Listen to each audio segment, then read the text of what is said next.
अचानक वृंदावन के निधिवन में जो चमत्कार हुआ उसे देखकर सभी के रोंगटे खड़े हो गए। क्या हुआ? जब निधिवन में बागेश्वर धाम धीरेन्द्र शास्त्री जी रात को घुस गए, फिर जो चमत्कार हुआ उसे देखकर भक्तों के पसीने छूट गए। वृंदावन की वह रात आज भी जब याद आती है, जिसे सुनकर भक्तों के रोंगटे खड़े हो जाते हैं।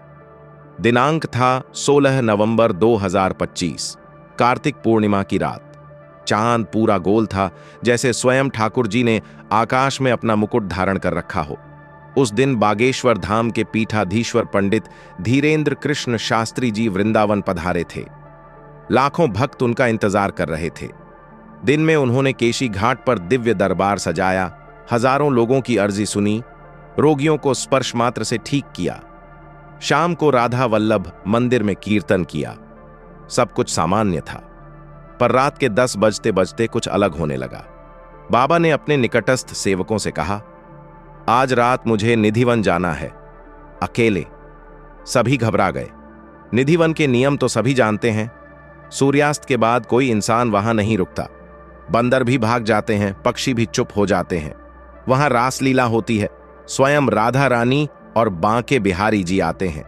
जो कोई छिपकर देखने की कोशिश करता है वह या तो पागल हो जाता है, या अंधा, या फिर पेड़ बन जाता है। सदियों से यह बात चली आ रही है। सेवकों ने लाख मना किया। बाबा, वहां ताला लग जाता है, कुत्ता बिल्ली भी नहीं घुसते। बाबा मुस्कुराए और बोले, जिस ठाकुर जी की मैं रोज अर्जी लगाता हूं, आज वो स्वयं मुझे बुला रहे हैं। मुझे जाना है। भक्तों, आधा अधूरा ज्ञान सुनना या छोड़ देना दुख और पाप का कारण बनता है, इसलिए इस घटना को अंत तक अवश्य देखें। अगर आप भी राधा रानी के सच्चे भक्त हैं तो इस वीडियो को लाइक करके चैनल को सब्सक्राइब जरूर करें और कमेंट में राधे राधे जरूर लिखें। तो चलिए बिना किसी विलंब के शुरू करते हैं। रात के ठीक 11 बजे की बात है। निधिवन का मुख्य द्वार बंद था। बाहर 2 सिपाही और 2 पुजारी तैनात थे। बाबा जी ने सिर्फ एक सफेद धोती पहनी थी, गले में तुलसी की माला, माथे पर बड़ा सा त्रिपुंड तिलक, हाथ में कुछ नहीं था। वो चुपचाप द्वार के पास पहुंचे। पुजारी ने हाथ जोड़कर विनय की, महाराज, यहां रात में प्रवेश वर्जित है। बाबा ने सिर्फ इतना कहा, ठाकुर जी ने बुलाया है, द्वार खुद खुलेगा। और सचमुच जिस लोहे के भारी ताले में 2-2 चाबियां लगती हैं, वह ताला अपने आप खटाक की आवाज के साथ खुल गया। दोनों सिपाही पीछे हट गए। उनके बदन में कंपी दौड़ गई। बाबा अंदर चले गए। द्वार फिर अपने आप बंद हो गया। बाहर खड़े लोग सांस रोके देखते रह गए। अंदर निधिवन एकदम सुनसान। चांदनी ऐसी कि हर तुलसी का पौधा चमक रहा था। दूर रंग महल की छोटी सी ज्योत मध्यम जल रही थी। हवा भी जैसे थम सी गई थी। बाबा धीरे धीरे मुख्य मंदिर की ओर बढ़े। वहां वो जगह है जहां ठाकुर जी रास करते हैं। चारों तरफ घना जंगल, टेढ़े मेढ़े पेड़ जो आपस में जुड़े हुए हैं, जैसे कोई नाच रहा हो। बाबा ने रंग महल के सामने पहुंचकर दंडवत प्रणाम किया, फिर खड़े होकर प्रार्थना करने लगे। उनकी आवाज धीमी थी, पर इतनी मधुर कि दूर दूर तक गूंज रही थी। हे बांके बिहारी, हे राधे राधे, आज अपने दास को दर्शन दे दो। मैंने तेरी कितनी ही अर्जियां सुनी, आज तू मेरी सुन ले। ठीक आधी रात के 12:07 पर कुछ हुआ। पहले तो हल्की सी हवा चली, फिर सैकड़ों घुंघरुओं की झंकार एक साथ सुनाई दी, मानो कोई हजारों नर्तकियां एक साथ नाच रही हों। बाबा ने आंखें बंद कर लीं। फिर एक तेज प्रकाश हुआ, ऐसा प्रकाश जो चांदनी से भी ज्यादा सफेद था, पर आंखें नहीं चुभौता था। उस प्रकाश में से एक सुंदर स्त्री रूप प्रकट हुआ। लाल पीली पोशाक, माथे पर बड़ा सा चंदन का तिलक, आंखों में करुणा की गहराई, स्वयं राधा रानी। उनके पीछे बांके बिहारी जी, पीतांबर, मोर मुकुट, बायां पैर आगे, बांसुरी मुंह से लगाए। दोनों के चरण जमीन पर नहीं थे, हवा में थे। बाबा जमीन पर गिर पड़े। उनके मुंह से सिर्फ एक शब्द निकला, माई। राधा रानी ने मुस्कुराते हुए कहा, उठ धीरेन्द्र, आज तूने सच्ची लगन से पुकारा है, हम तेरे साथ प्रसन्न हैं। फिर जो हुआ उसे शब्दों में बयां करना मुश्किल है। चारों तरफ से हजारों गोपियां प्रकट हो गईं। कोई बांसुरी बजा रही थी, कोई मृदंग, कोई घुंघरू। सारे पेड़ झूमने लगे। वो टेढ़े मेढ़े तुलसी के पेड़ सचमुच नाचने लगे। उनकी शाखाएं आपस में लिपटकर रास मंडल बना रही थीं। हवा में फूलों की वर्षा होने लगी। ताजे गुलाब, जूही, बेला जो कहीं से नहीं आ रहे थे, बस प्रकट हो रहे थे। बांके बिहारी जी ने बाबा की ओर देखकर कहा, तेरी सेवा हम देख रहे हैं। जो तू लोगों को हमारा नाम देता है वो हमें प्रिय है, पर आज हम तुझे अपना असली रूप दिखाने आए हैं। फिर ठाकुर जी ने अपनी बांसुरी बजाई। उस बांसुरी की एक धुन ऐसी थी कि बाबा की सारी थकान, सारी चिंता एक पल में गायब हो गई। उनके शरीर से दिव्य प्रकाश निकलने लगा। राधा रानी ने अपने हाथ से बाबा के सिर पर स्पर्श किया। उस स्पर्श मात्र से बाबा के शरीर में एक ऐसी शक्ति का संचार हुआ कि वो रोने लगे। राधा रानी बोली, धीरेंद्र, अब तू हमारा संदेश लेकर जा। जो भी सच्चे मन से हमारी शरण में आएगा उसे हम कभी नहीं छोड़ेंगे। पर याद रखना, यह दर्शन केवल तेरे लिए है, इसे दुनिया को बताना, पर पूरा नहीं। बस इतना कहना कि ठाकुर जी ने दर्शन दिए।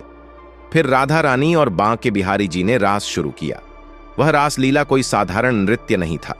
हर कदम पर पृथ्वी हिल रही थी, आकाश से फूल बरस रहे थे। बाबा खड़े खड़े देखते रहे। उनके आंसू रुकने का नाम नहीं ले रहे थे। लगभग 45 मिनट तक यह दिव्य लीला चलती रही। फिर राधा रानी ने अंतिम बार बाबा की ओर देखा और कहा, अब जा, सुबह होने से पहले बाहर निकल जा। प्रकाश धीरे धीरे कम हुआ। घुंघरुओं की आवाज बंद हो गई। पेड़ फिर से स्थिर हो गए। सिर्फ जमीन पर बिछी फूलों की चादर बता रही थी कि यहां कुछ हुआ था। बाबा उठे।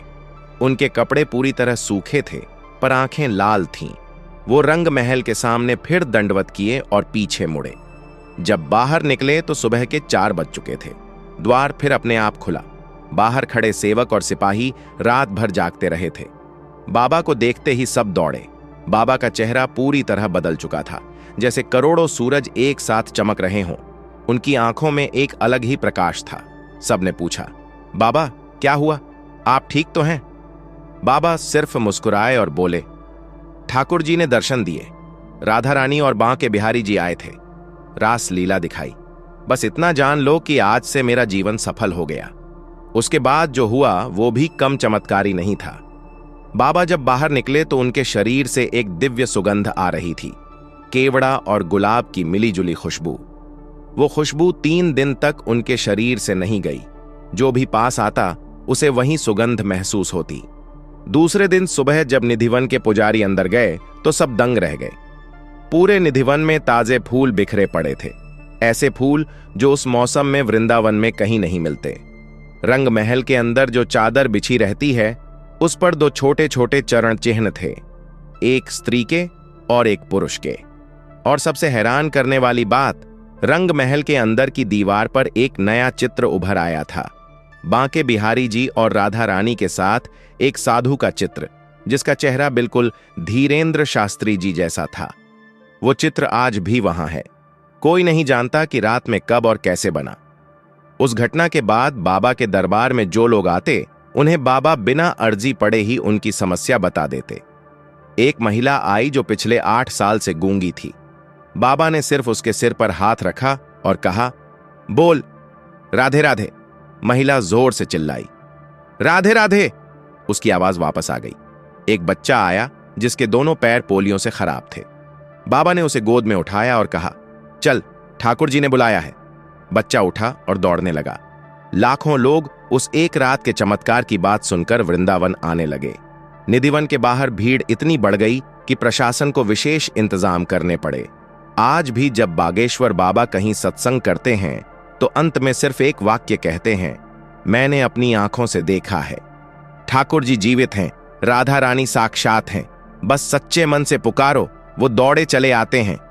और निधिवन की वो रात, वो चमत्कार, वो दिव्य रास लीला आज भी वृंदावन की हवा में घुली हुई है।